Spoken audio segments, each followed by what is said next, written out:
सबसे पहले आप सभी को हिंदू नववर्ष की बहुत बहुत शुभकामनाएं। आप में से कईयों के मन में यह सवाल जरूर होगा कि आखिर हिंदू नववर्ष क्या होता है। आज के इस वीडियो में हम आपको न केवल हिंदू नववर्ष के बारे में बल्कि हिंदुओं की पंचांग व्यवस्था के बारे में भी बताएंगे। देखिए, सामान्य रूप से जिस कैलेंडर का आपके द्वारा उपयोग किया जाता है वही कैलेंडर जिसमें जनवरी फरवरी से लेकर दिसंबर तक का महीना होता है, उस कैलेंडर को कहा जाता है ग्रेगोरियन कैलेंडर।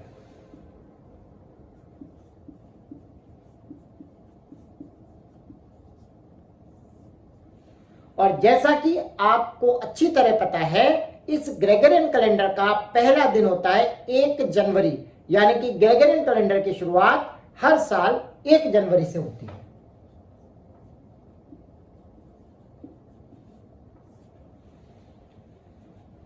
जिस तरह से ये ग्रेगोरियन कैलेंडर है, उसी तरह से दुनिया के अलग अलग हिस्सों में अलग अलग तरह के कैलेंडर्स प्रचलित हैं और उन्हीं कैलेंडर्स में से एक कैलेंडर है विक्रम संवत।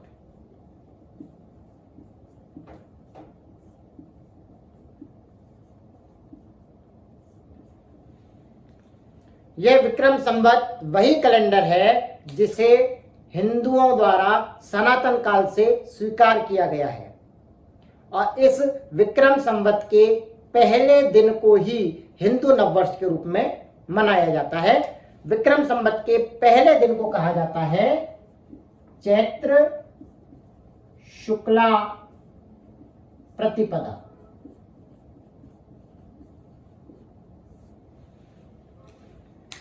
यानी चैत्र महीने के शुक्ल पक्ष की प्रतिपदा तिथि यह विक्रम संवत का पहला दिन है जिसे हिंदू नववर्ष के रूप में मनाया जाता है। यह वही दिन है जिस दिन नवरात्रा स्थापना की जाती है। यह वही दिन है जिस दिन चेटीचंड मनाया जाता है। यह वही दिन है जिस दिन को गुड़ी पड़वा के रूप में मनाया जाता है। इन दोनों कैलेंडरों का तुलनात्मक अध्ययन भी हम इसी वीडियो में करेंगे। मूल रूप से ग्रेगोरियन कैलेंडर सूर्य के आधार पर है और विक्रम संवत कैलेंडर चंद्रमा के आधार पर है। इन दोनों में मूलभूत अंतर यही है। विक्रम संवत के पहले दिन यानी हिंदू नववर्ष के दिन का बहुत महत्व है। यह दिन सामान्य रूप से मार्च अप्रैल के महीने में आता है। इस समय पर वसंत ऋतु होती है, यानी पेड़ों पर नए पत्ते आ रहे होते हैं, नई फसलें आ रही होती है, प्रकृति में चारों ओर हरियाली छाने लगती है। या यूं कहें कि प्रकृति भी इस दिन का बड़े उन्मुक्त भाव से स्वागत करती है। ब्रह्म पुराण के अनुसार इसी दिन सृष्टि का प्रारंभ होना माना गया है। सतयुग का प्रारंभ भी इसी दिन माना गया है और भगवान विष्णु ने जो मत्स्य अवतार लिया था, उस मत्स्य अवतार का प्रादुर्भाव भी इसी दिन माना गया है। यह भी मान्यता है कि भगवान श्री राम ने बाली का वध भी इसी दिन किया था। बाली के वध की खुशी में वहां की प्रजा द्वारा पूरे राज्य में छोटी छोटी ध्वजाएं, छोटी छोटी पताकाएं लगाई गई थी। उन पताकाओं को गुड़ी कहा जाता है। इसीलिए इस दिन को गुड़ी पड़वा के रूप में भी मनाया जाता है। पड़वा मतलब प्रतिपदा और गुड़ी मतलब छोटी पताकाएं, ध्वजाएं, झंडियां।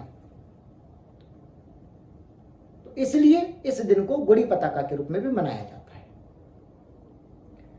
सिंध प्रांत के समाज रक्षक झूलेलाल जी का जन्मदिन चेटीचंड भी इसी दिन मनाया जाता है। कश्मीर में यह पर्व नौरोज के नाम से मनाया जाता है।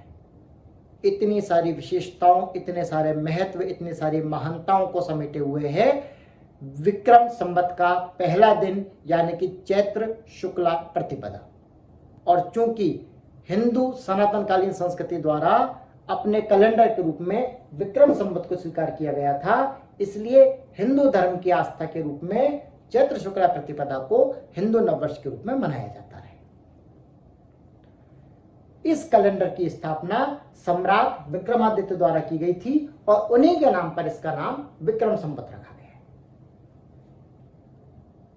सम्राट विक्रमादित्य का जन्म उज्जैनी नगरी में हुआ था, जिसे वर्तमान में मध्य प्रदेश का उज्जैन नगर कहा जाता है।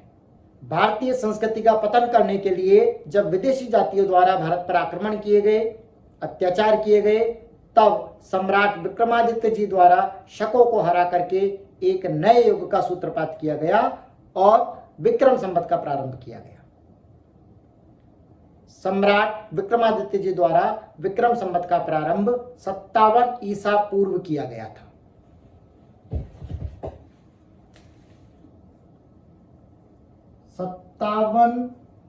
ईसा पूर्व।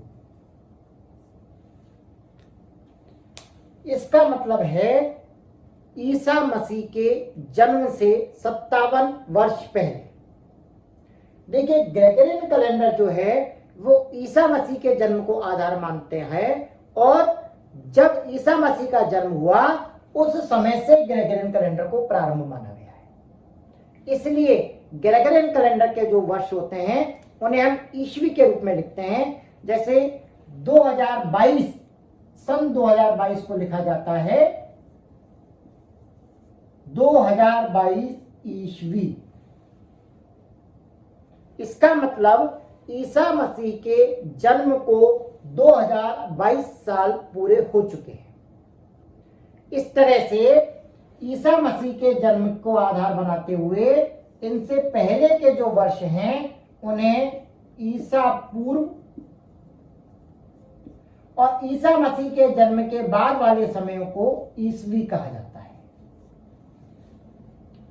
तो विक्रम संवत का जो प्रारंभ हुआ वो 57 ईसा पूर्व हुआ था। इसका मतलब ईसा मसीह के जन्म से यानी कि ग्रेगोरियन कैलेंडर प्रारंभ होने से 57 साल पहले विक्रम संवत प्रारंभ हो गया था। इसीलिए विक्रम संवत में और ग्रेगोरियन कैलेंडर में 57 सालों का अंतर है।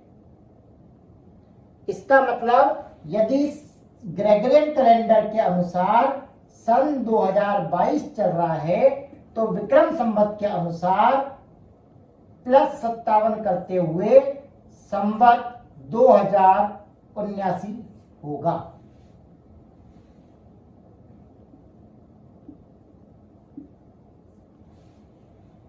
ये इन दोनों कैलेंडर के बीच का संबंध होता है।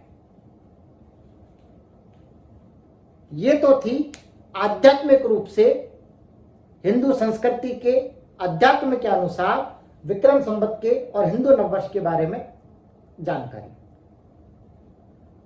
अब जो एक बड़ा सवाल आपके मन में होगा वो ये होगा कि आखिर चैत्र शुक्ला प्रतिपदा का मतलब क्या है और विक्रम संवत किस तरह से चलता है।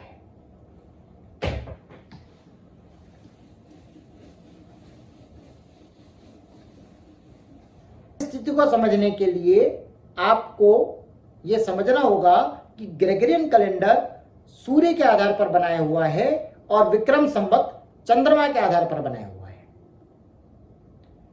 आप सभी अच्छी तरह जानते हैं कि एक वर्ष में 365 दिन होते हैं। कुछ वर्षों में 366 दिन भी होते हैं जिन्हें हम लीप वर्ष कहते हैं। इसका मतलब पृथ्वी सूर्य का एक पूरा चक्कर 365 दिन में लगा लेती है। वास्तव में ये जो टाइम है ये 365 दिन ना होकर के 365 सही 1/4 दिन है। चूंकि मैं सूर्य की बात कर रहा हूं मतलब ग्रेगोरियन कैलेंडर की बात कर रहा हूं।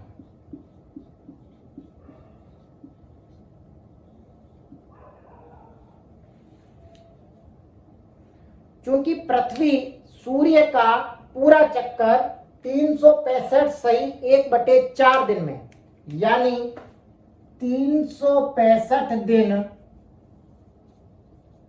6 घंटे में लगाती है। इस टाइम में पृथ्वी सूर्य का एक पूरा चक्कर लगा चुकी होती है। इसका मतलब यह हुआ कि हर 4 साल में 24 घंटे पूरे हो गए यानी एक दिन बढ़ गया। 1/4 के हिसाब से देखें या 6 घंटे के हिसाब से देखें, दोनों का मतलब यह होता है कि हर 4 साल में हमारे पास एक दिन बढ़ जाता है। इसीलिए ग्रेगोरियन कैलेंडर के हिसाब से हर 4 साल बाद फरवरी 29 दिन की हो जाती है और उस साल में 365 की जगह पर 366 दिन हो जाते हैं, जिसे हम लीप ईयर कहते हैं, लीप वर्ष कहते हैं। तो ये ग्रेगोरियन कैलेंडर में जो फरवरी का हर 4 साल में 29 दिन होने का कारण है, वो कारण है ये 1/4 दिन या 6 घंटे। चूंकि 3 सालों तक पूरे कैलेंडर को 365 दिन में बांटा गया है, इसलिए हर 4 साल के बाद जब ये 24 घंटे बढ़ते हैं तो उसे हम लीप ईयर में कन्वर्ट कर देते हैं। ये तो थी ग्रेगोरियन कैलेंडर की बात, चूंकि ये पृथ्वी द्वारा सूर्य के चारों तरफ चक्कर लगाने के आधार पर है। अब हम बात करते हैं विक्रम संवत कैलेंडर की।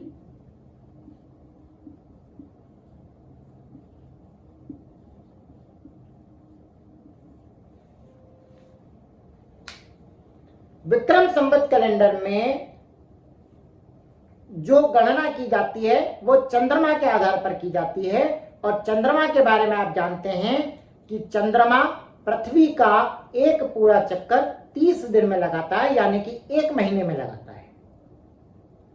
और वास्तव में यह अवधि भी पूरी 30 दिन ना होकर के 29.5 दिन है। यानी चंद्रमा पृथ्वी का एक पूरा चक्कर 29.5 दिन में लगा लेता है। 29.5 दिन को यदि 1 महीना माना जाए तो 12 महीने में हमारे पास 354 दिन आते हैं।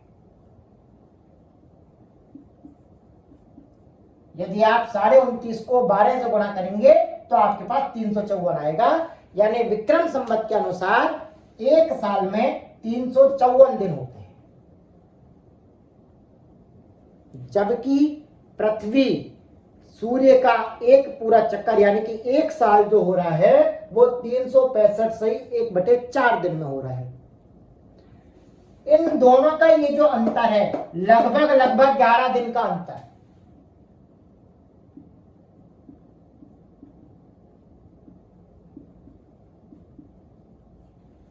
आप देखिए विक्रम संवत में एक वर्ष के अंदर 11 दिन का अंतर आ गया, दूसरे वर्ष में 22 दिन और तीसरे वर्ष में 33 दिन, यानी कि लगभग 33 महीने के अंदर ये 30 दिन का अंतर आ चुका होता है।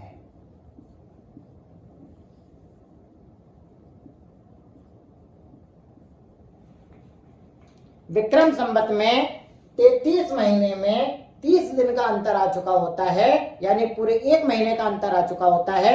इसीलिए विक्रम संवत में हर 33 महीने बाद 1 महीना ज्यादा जुड़ जाता है। जिस तरह से ग्रेगोरियन कैलेंडर में हर 4 साल बाद फरवरी में 1 दिन ज्यादा जुड़ता था, उसी तरह से विक्रम संवत में हर 33 महीने के बाद 1 महीना ज्यादा जुड़ता है, और उस महीने को हम कहते हैं अधिक मास या पुरुषोत्तम मास।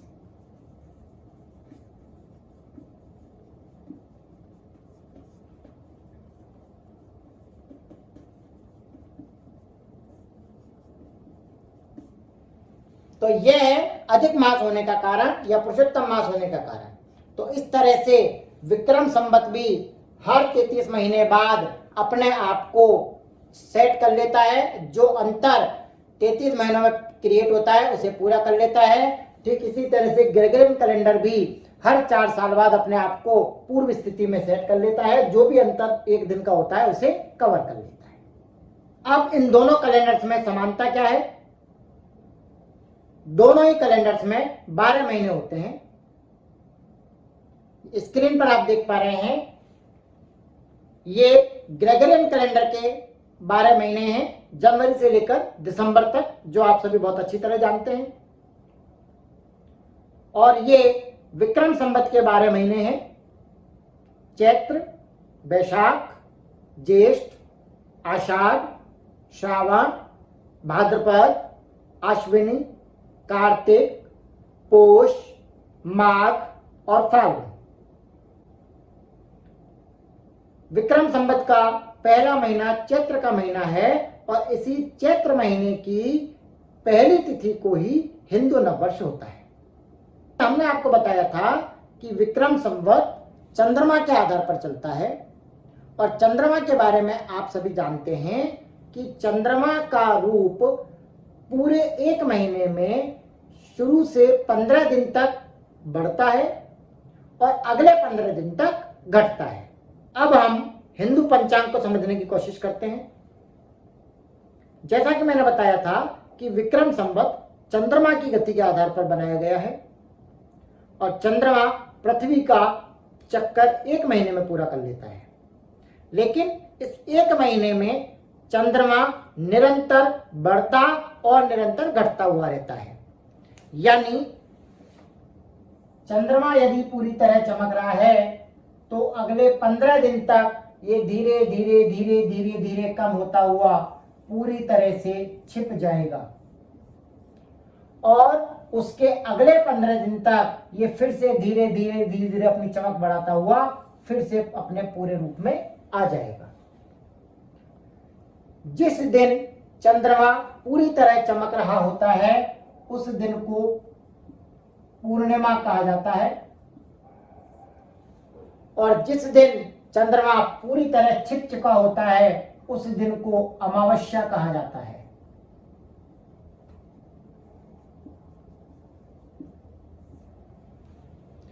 इसीलिए चमकती हुई वस्तु को कहा जाता है पूर्णिमा का चांद और अमावस्या के लिए कहा जाता है अमावस्या की काली रात, क्योंकि उस दिन चंद्रमा आकाश में नहीं दिखता। इसका मतलब यह हुआ कि इस एक महीने के दौरान चंद्रमा यदि पूरी तरह से छिपा हुआ है तो धीरे धीरे धीरे धीरे बढ़ करके पूरी तरह चमकेगा 15 दिन में और उसके बाद अगले 15 दिन में वापस धीरे धीरे धीरे धीरे छिपता हुआ पूरा छिप जाएगा। इस आधार पर विक्रम संवत के जो महीने होते हैं उन महीनों को दो दो भागों में बांटा गया है। सभी 12 महीने के दो हिस्से किए गए हैं। पहला हिस्सा शुक्ल पक्ष और दूसरा हिस्सा कृष्ण पक्ष। शुक्ल पक्ष से मतलब है वे 15 दिन जब चंद्रमा धीरे धीरे अपनी चमक बढ़ाना चालू करता है, यानी कि अमावस्या के बाद पूर्णिमा की तरफ आने वाला जो 15 दिन है वो शुक्ल पक्ष कहलाते हैं और जब चंद्रमा पूरी तरह से चमक चुका होता है उस दिन को पूर्णिमा कहते हैं।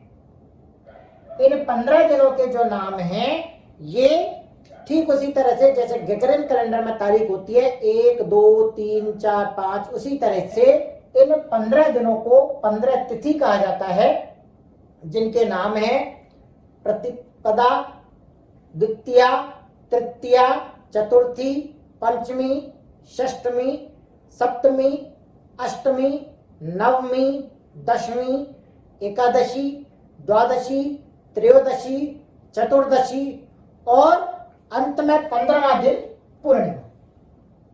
पूर्णिमा के बाद जब चंद्रमा अपनी चमक को धीरे धीरे कम करने लगता है उन 15 दिनों को कहा जाता है कृष्ण पक्ष। यानी पूर्णिमा से लेकर अमावस्या तक